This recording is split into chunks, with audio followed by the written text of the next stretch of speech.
When you said having different emails that speak to I believe it was different ways people buy, what did you mean by different ways people buy? Some people need like all the details. They need to know how many calls. They need to know where's the portal hosted. They need to know very nitty gritty details, right? Not everybody needs that though. So I've had to get really good at communicating all those nitty gritty details in an email in like a short, brief way. If you have a bonus that's expiring, right, that it makes sense to remind someone, hey, a bonus is expiring. The way I start to view is like the people who want that, you're doing them a favor that you remind them. And we can't assume that they thought, who knows, maybe they were going to buy and they're like me and have their teenagers calling them 24/7 and got distracted, and you just don't know what's going on. The other thing too that I like to do, especially as I get close to cart close. In this episode, you will learn how to launch like a pro even if you don't have a huge team. In addition to myself, I have welcomed back Allison Hardy and Brenna McGowan. Now, Allison Hardy is an email marketing strategist who helps coaches and experts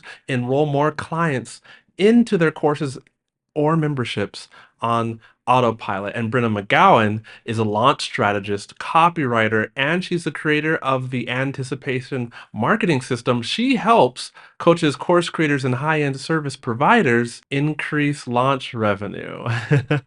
This is a treat. It's a three-way conversation between me and these two marketing strategists, one email and one launch strategist. And when you finish this episode, you will know things like what are the moving parts of a launch, the bare minimum components that you need to launch well, the best way to kick off a launch, and more. Right now, let's get into the episode. I'm so excited to be back here again with you two. Hey, Brenna. Hi. Hey, QUAY.jo. Hello, hello. This is episode number 2 in the Launch Like a Pro series. And in this episode, we're going to be talking about launch day success. So I'm excited to dig into this with y'all. So I guess the first thing we could explore is, what is launch day success? Like, what is that day of launch for you guys? What's your definition of this? I will let you start first, Brenna, but I'll also say to the listener, if you're like, what's going on here? This is a 3-part series all about giving you the best strategies to set up your pre-launch, to have a successful launch day, and then to get the most people to come into your program and serve you. And that will be, maximizing your cart open period. That'll be the next episode after this one. And if you want to just jump to the next episode or even listen to the previous one, because this is the first time you're hearing us three, Allison being an email specialist and Brenna being the pre-launch strategist and specialist, and me being the Facebook ads guy and expert, then you can click it below and jump to those episodes. So, Brenna, you were going to say in response to Allison's question. Right. So to me, what cart day looks like, I think it depends. Interestingly enough, my last couple of launches, I am not doing a conversion event. When I looked at my data, when I looked at my energy, doing a 3-day challenge sounded like torture to me. And my webinars, I just thought weren't, maybe converting as well as I had. So I had this crazy thought, like, what happens if I didn't do a conversion event? What would happen to my overall sales? And interestingly enough, the first time I didn't do a conversion event, I had my biggest launch ever. So I think that's the first thing that I really want to talk about is like, what things that we've been taught we have to do we have to do? And I always say everything and nothing works, meaning I'm not going to say webinars don't work. I'm not going to say challenges don't work. I'm not going to say private podcasts don't work. I'm not going to say you can't have a successful launch ever without a pre-launch, right? There's so many different variables that go into each individual. But to me, cart open is, to me, it's like that part where you're like waving your hands, like, okay, the party has started. It's time to, like, the cart is open, and it's how you are communicating with your people that's the case. So for me, or for my clients, it's, whether you might have a conversion event, you're definitely having emails. I like social media posts. Something I think people forget to do, for social media sometimes too, is when they do open their cart, is we've been taught reels, like for Instagram or Facebook. What I feel like people don't do is I always do a static post of some type of image the first day I open my cart, because it's easily shareable and readable. So if you have past clients or students who want to help you shout it out, or you want to ask, or you want to make it easy to spread the word or for people to see what you're up to, I always like a really good static post on the first day. And I don't hear a lot of people talk about that very often. To Instagram or to social media, right? Yeah, I mean, just like what good old fashioned, like I guess it would be a 4x5 now. Of this is my program, this is the cart open dates, like this is what the main elevator pitch is for what it is, so that people can really easily see and not have to watch a 7-second or 20-second, or they have to watch the caption. So I think it's being it's almost going back a little bit old school, I find, because then too, you can, like, once a day, you can just share that post. You can ask people when people are like, how's your launch going? Is there anything I can do to support you? Yeah, just literally go share that post here and put a link on it, because now we can all, have links on things, and just make it really easy to share to help spread the word. Nice. What's the 4x5? Well, 4x5 is just like the image size, right? It used to be a square static image, like something you would do in Canva or whatever. Okay. All right. Very cool. Very cool. Allison, I'm curious. For somebody who's launching on either a lower budget or maybe it's them and they're at the solopreneur level, like what's the bare minimum that you see needs to come together to have like a good launch? I mean, like tangible, like nitty gritty moving parts. It's like the actual event. So the video series, the webinar, the challenge, and then it's a email sequence that follows up. I think obviously there's different ways to think about that, and there's other things you could add in. But if like we are bare minimaling it, I think that's really all you need. Now, I will say, I think like to Brenna's point, like having some social posts, I think is always helpful.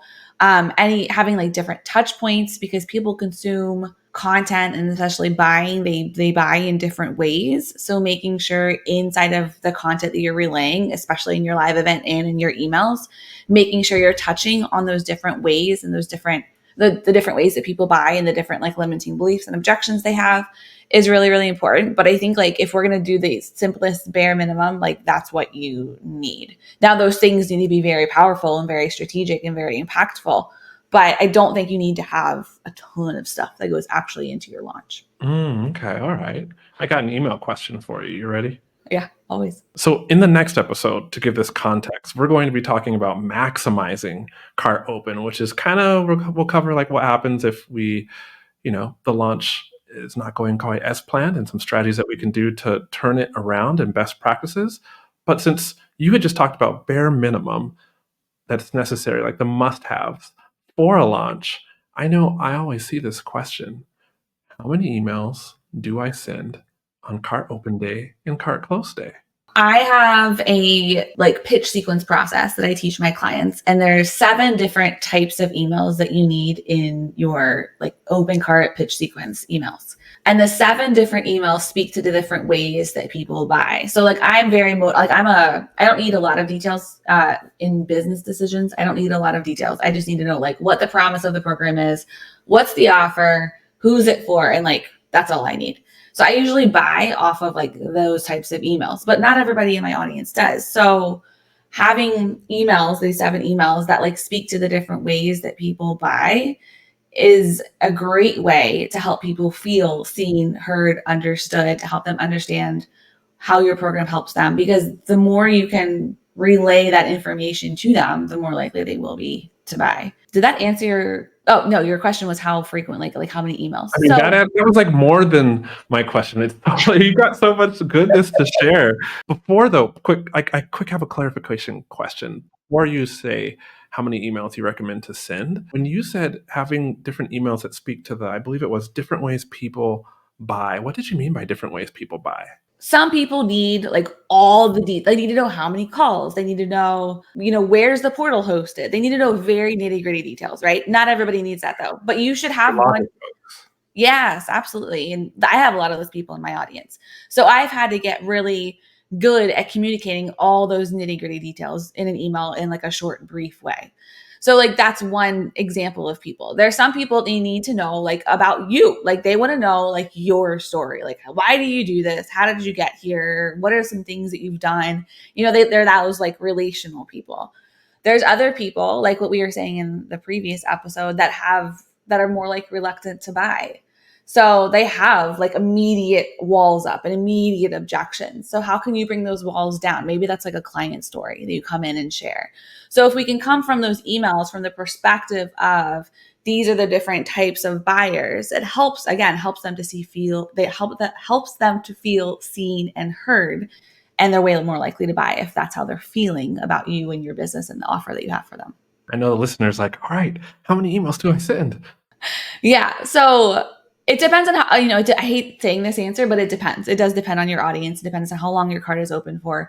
But I would argue you need at least one email every day that your cart is open.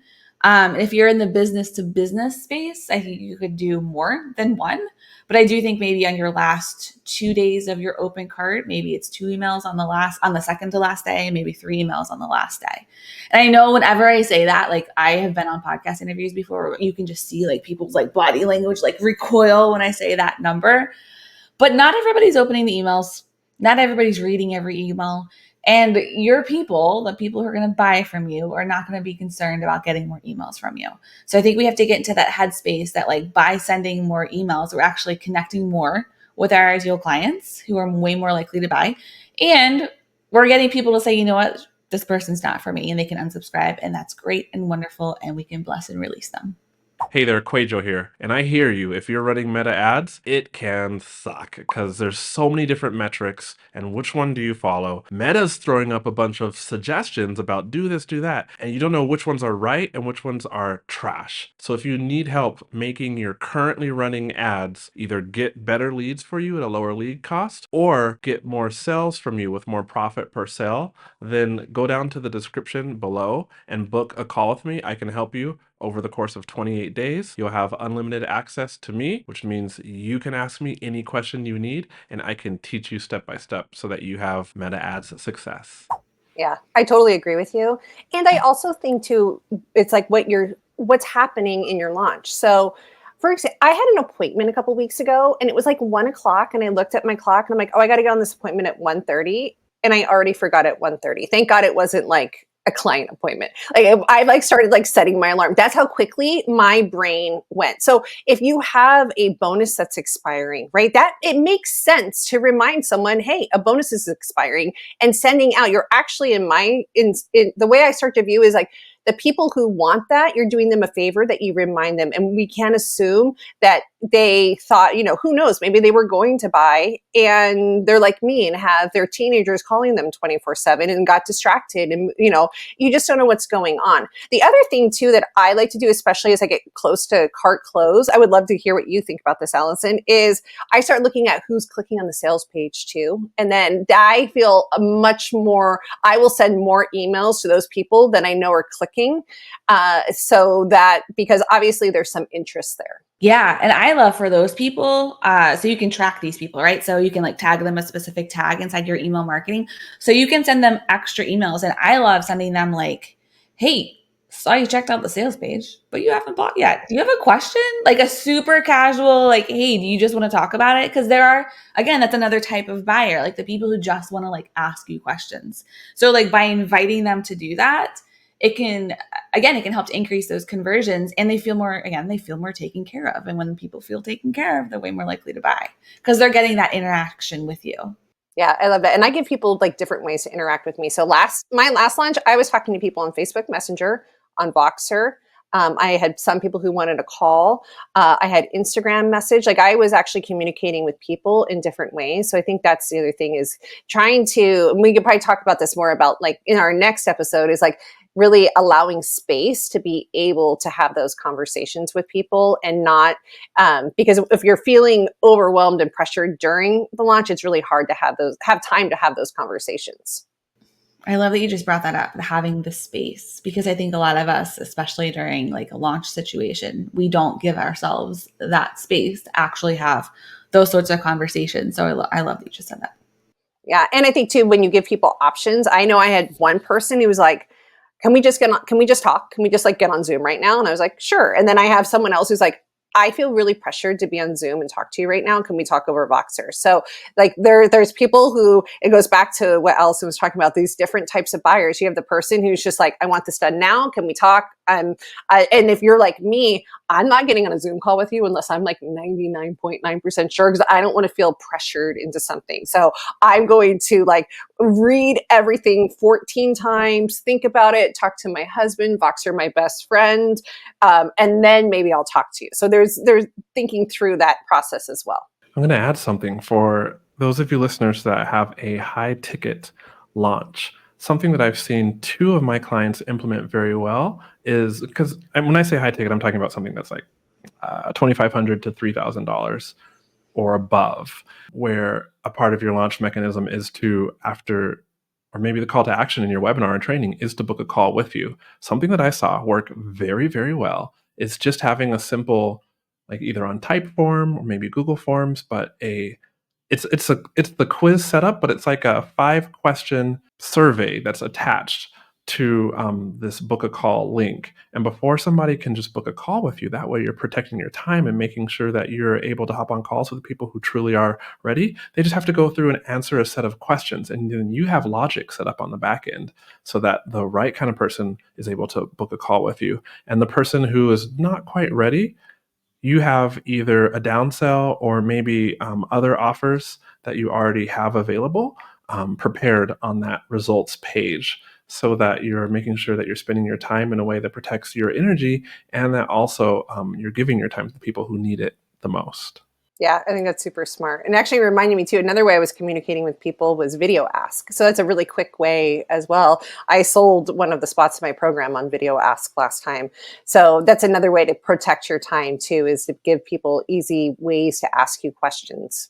I love it. For you listening who might be having, let's say, a multiple training, let's say you have a boot camp with multiple live trainings, or you have a pre-recorded video series that you're releasing on the dripped like schedule, you can run ads to those. And all you have to do is retarget your registrants and your warm audiences with a very simple ad. If you're looking inside of Facebook Ad Manager, because you want a little bit more detail, it's the traffic objective, and you simply create the ad as simple as you would like, but the ad copy just needs to say, reminder, training 1 that you registered for or signed up for is on or is today. And then you set that ad up to run like for 24 hours. And the link goes to that training session. Or if you have the training sessions on one page, the link goes right back to that page. But you can definitely remind people who have registered and your warm audiences, like your Instagram followers, your Facebook followers, people who have visited your website recently, that these trainings have gone on. Because what we tend to see is the most people will show up to your first training, and then it starts to taper off from there for the second and third trainings. And this is a way to get more people to the value that they signed up to get. So if you do a webinar, QUÄY.jo, can you send people to the replay through ads? Have you done that before? I have sent people to the replay through ads for my clients. You can absolutely do so. And you should, because, I mean, both of you have seen time and time again, like, what is the webinar show up rate? 30%? If you're really lucky right On now. a good day. Yeah. On a good day, right? Because, I mean, okay, you're launching in summer. Your clients are busy or on vacation or just have kids like mine, and they're at home more. So making sure that people know that they have an option to come and see the replay is a very good thing. And we can't rely on emails. Like, what standard email open rates that you're seeing? Like 20 to 40%. Great. And so you can rely on emails, but what I mean is we can't just say that, okay, we sent a few emails about a webinar replay and that's it. Like, we want to make sure people know, because if 20% of people are opening the email, then that means 80% of people did not see that email. Right. Yeah. You got me thinking now. I do a webinar at least once a month, if not twice a month. And I'm like, can I send ads for my replay? Like, totally going to do that next time. Right. People are already interested. Allison, I'd love to know, like, on the day of the actual event, how many emails are you sending out and what do those look like? The first one, I can tell you exactly what I do. So my webinars are always at 1 p.m. The first one goes out at 6 a.m. and talks about like the bigger picture transformation of what they're going to learn today. And it also it gives them all the details, right? The link, the time, all that. And then it announces the free gift that they get if they show up live, and tells them that they'll get access to it. And you only can get it when you are live with me. Oh, and then the like call to action is like hit reply and tell me exactly what you're tell me what you're looking forward to learning. And then what I do is I screenshot those things and I put them in the webinar, which is fun. So it like helps them again to see heard, or to feel seen and heard. The second email goes out an hour before, and it's like nuts and bolts again, link, time, all that. And it says like an hour to go. There's a timer in it. And then the third email goes out when we're live. And it has just a huge button. It's like join the webinar. And they get access to it. And then this is something I added in about a year ago, and this is really helpful. 10 minutes into the webinar, my VA sends out an email and says, hey, Allison started the webinar 10 minutes ago. You can still join. Here's the link. And it's from like a Team Allison Hardy web address instead of like Allison Hardy. And so it's just like something different that pops in their inbox. And 10 minutes in, every single time I see a surge of people joining.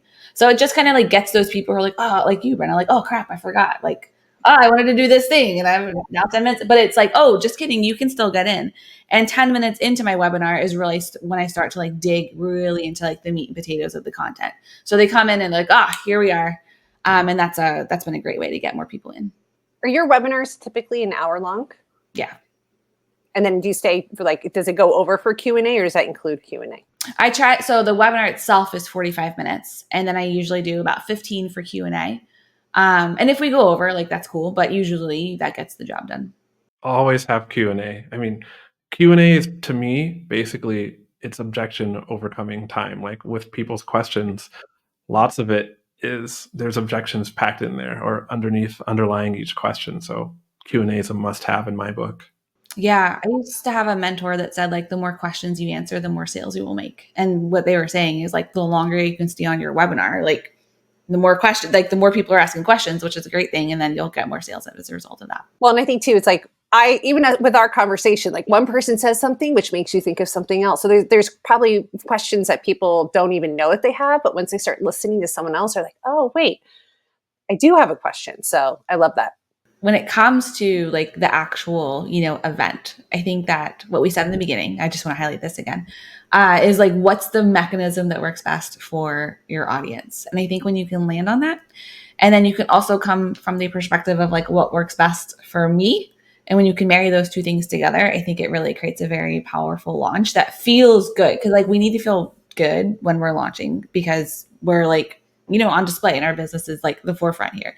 So coming at it from that perspective, I think is not only key to seeing your results, but I also think it's key to helping you want to do more of it. Part open day, kind of having a plan of where you want to be at. So for me, I write a lot of my launch emails more in real time, or I'm repurposing ones and I'm kind of repurposing them and I'm doing it. But I know for me, like having that initial kickoff email, like ready to go well ahead of time, helps me just get into the mind frame. So I think that's it. Like, are you someone who's going to feel much better if you have, all 10 of your launch emails completely written ahead of time? Or are you someone who it works better if you go with the flow? So I think also listening to you and how you will stay out.